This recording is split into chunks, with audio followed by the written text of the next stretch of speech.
Time. Good evening, everyone.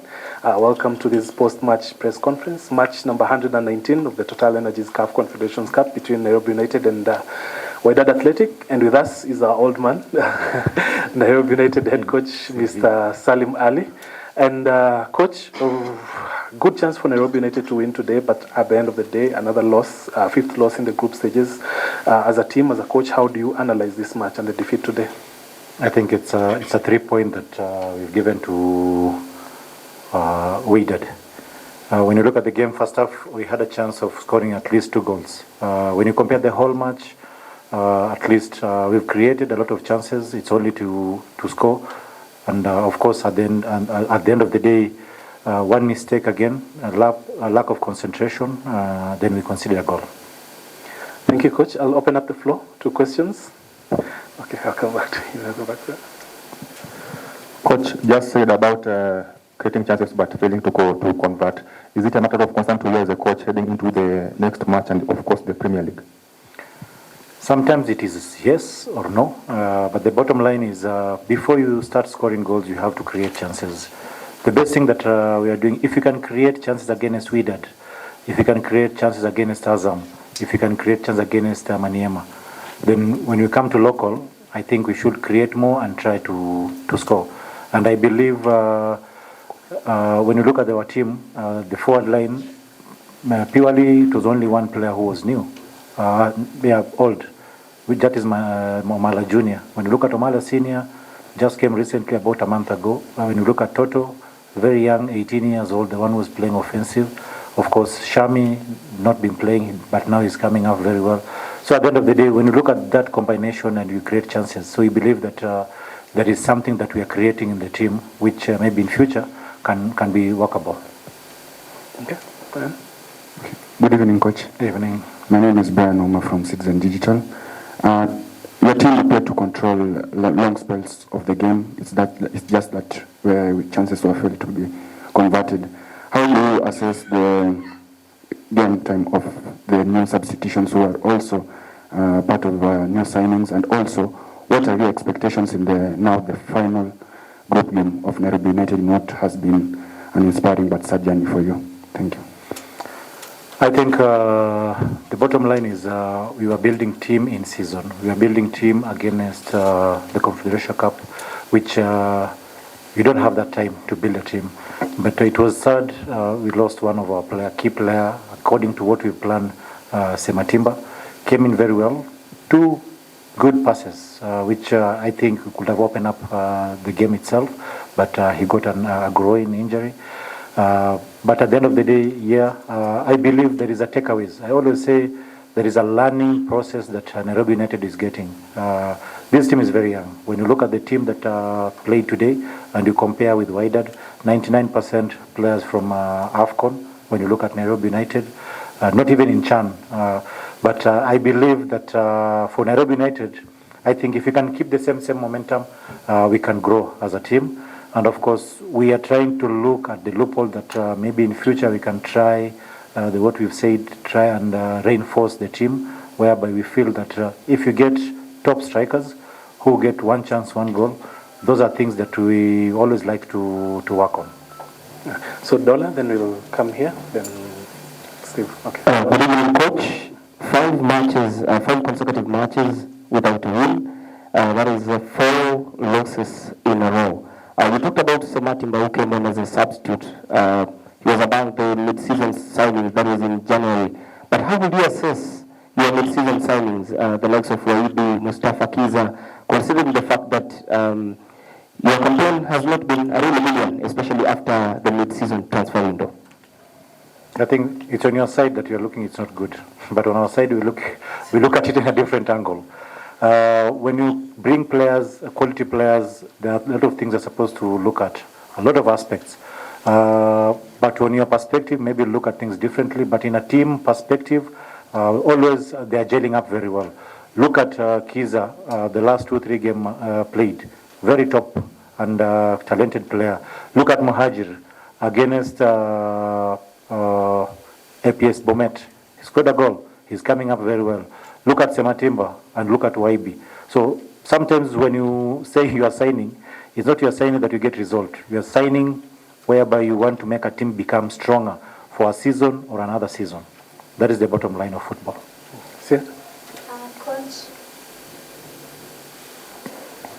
Coach, we've seen a couple of big names on the bench, the likes of Machaka, Otiende, and also John. What was the thinking behind that? And also, we've talked about you created a lot of chances, but it was wasted at the end of the day. I feel like this was your best match to win. How do you cope from that, from not taking your chances? I think not taking a chances, it's a big concern. But at the end of the day, I've said we are creating, and the bottom line is to score. When you talk about big players, we respect them. The captain, John Otieno, Machaka, top players. But at the end of the day, after us losing 2 games against Azam, there were no place near of qualifying. So what were we supposed to do? Because we want to be in this competition again and again. So we had to make a decision, try and give the other players that we've signed, look at them, how can they perform against Wydad, how can they perform against Maniema. So for the players that we put them in the bench, we've rested them because we have many matches to come and you know their quality. So for this one, we're just only building up them. So Makumi, then we come back to Steve and Monami. Okay. Coach, first of all, congratulations. I think this was an amazing game to watch from Nairobi United. We've also seen like the legs of Shami, who today, we're so used to seeing him play up front, but today he was playing like a number 10, roaming behind the strikers and doing that stuff. So we've really seen an improvement for Nairobi United. Yesterday when we talked to Wydad coach, he said that Nairobi is a really good team. It's just that they don't have that much experience playing in the Confederations Cup, which is true. So going forward, if Nairobi does qualify for the Confederations Cup or the Champions League, do you think he would go forward even to quarterfinals or something like that? Because even the signings that you have made, we've said that they're doing amazing. Kiza today has really played well. Benson, the same. It's just that the finishing was a little bit off. So do you think that is a good trajectory for Nairobi United? I think thanks a lot. I think you're the first one who was applauded Nairobi United despite loss. I think that's a very good motivation. And I believe that once we have to look at the ball or the game itself, not on a losing or winning strike. It's how the team performed. And I think thanks a lot for that. I do really appreciate. But at the end of the day, as you said, if you want to become consistent in this platform of CAF competition, there are only 2 cups that you're supposed to play, the league and the Mozart. And I believe yesterday Mozart started. And for us, we have to defend it. It's not easy. It's difficult. But I believe with the quality that we have, it's something that we are supposed to put pressure. We don't want to miss any. It's either the league or we defend the cup. But for sure, we want to be in this platform after each and every year. Bottom line is because we want to make not even Nairobi United, we want to make Kenya Harambee Stars become better. When you play Confederation Cup year after year, there is an experience that we are gaining at the end of the day. Steve? Hello, Coach. Nice to see you again. Can I also just join Makumi in saying, yeah, we are proud of you guys because I think this is for you was just a learning stage for you guys. But anyway, to my question, which is slightly away from the pitch. In the second half, when you guys were dominant on the possession, we saw some weird situation happening. Moroccan fans starting firecrackers on home soil. How was that situation? Was it something you've ever experienced before? Not aware, I know aware you've probably experienced, but just in Kenya, forcing the game to stop. What did you make of it and for the players, just that moment? Thank you. I think I'll take it as 2 ways. One is distraction. It can distract the teammates or the Nairobi United. But I believe if I tell you the truth, there's only 5% of Moroccan supporting their club. Whatever you've seen today, it's only 5%. It shows you very well that if you get a fan base, the number 12, it's something really very good. Not fans who comes and criticize the team, but fans who comes and try and push the team. And I believe what they've done today, just small number of fans, around 300 to 500, but you could have seen the whole stadium. They were singing and try to push their team.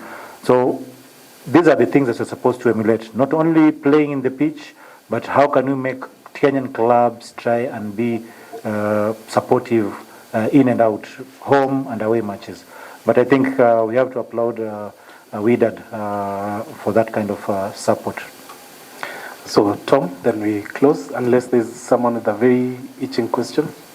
Okay, Abala, please make it short.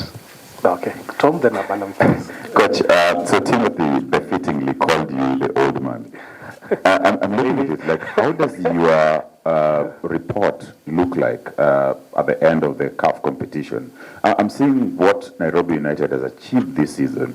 I mean, there shouldn't be so much of beating yourself to it, because you look at, probably looking at Sofapaka in 2009 when they came into the league, it really shook the entire country and going into the continent.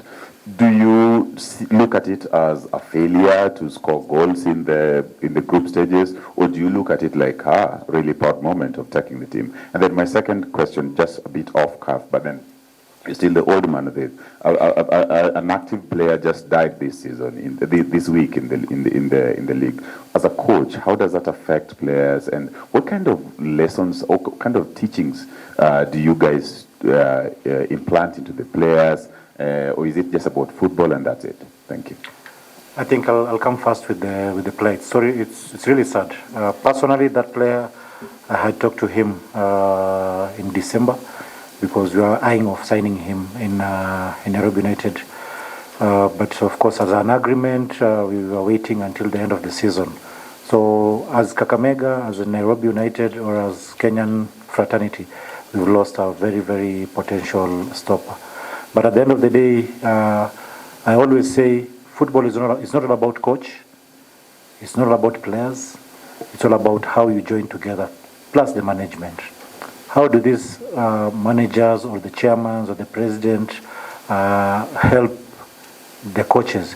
Because I believe we have very good Kenyan coaches who can raise us to a different level. But how do we support him or them?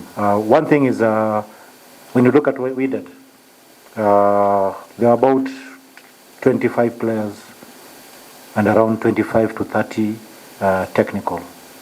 How can you tell about the 30 technical? Because there are psychological people there, their fitness, all the aspects. When we play Kenyan teams, when they go away, you hear from our heads that the coach and assistant and the goalkeeper trainer, those are the important people to travel. But how do we incorporate this? That's why such kind of scenario that happened with this player, if maybe could have someone who guides or show him another way, if we can broaden our thinking, not only for football, because this player, you need him on the pitch and outside the pitch. Is there anyone following up the players, seeing how they behave, how they work? For us, we are trying, Nairobi United.